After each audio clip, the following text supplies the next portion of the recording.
Ako medyo. Okay. Ano ang itsura ng patay na nabaksakan ng refrigerator? Bago lang ah. Sige nga, paano? Ano? Hindi ganyan. Paano niya?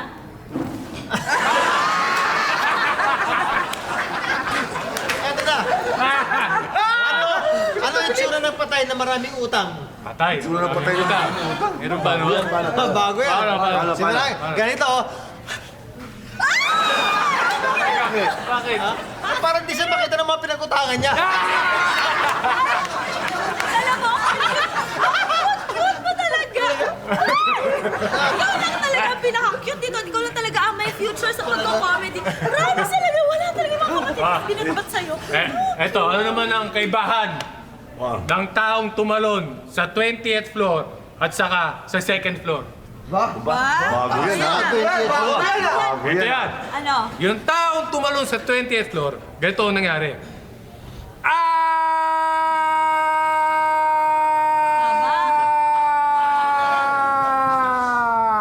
Bug! Uy, haba explosion yun, ha? Ayun, tumalon sa 2nd floor, ganito. Paano? Bug!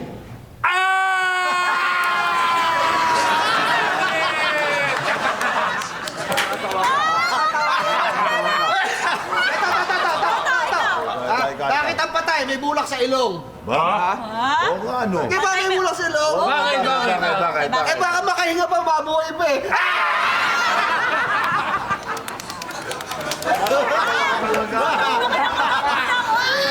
Nakakatawa ka talaga. Ako po pwede rin magbigay ng joke. Meron din akong Patay joke. din yan.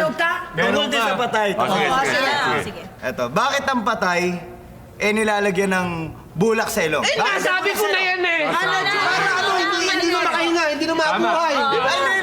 Hindi sa akin ganun. Hindi. Kaya may bulak sa ilong ang patay para hindi niya maamoy yung sarili niya. Bakit? Bakit? Eh kasi yung patay mabaho na eh. Teka muna ito. Alam mo pare, buti na lang magandang lalaki ka. Buti na lang, ang gwapo ka! Pwede na. Ano, joke? Dito patay ka. Ito patay ka. Sige.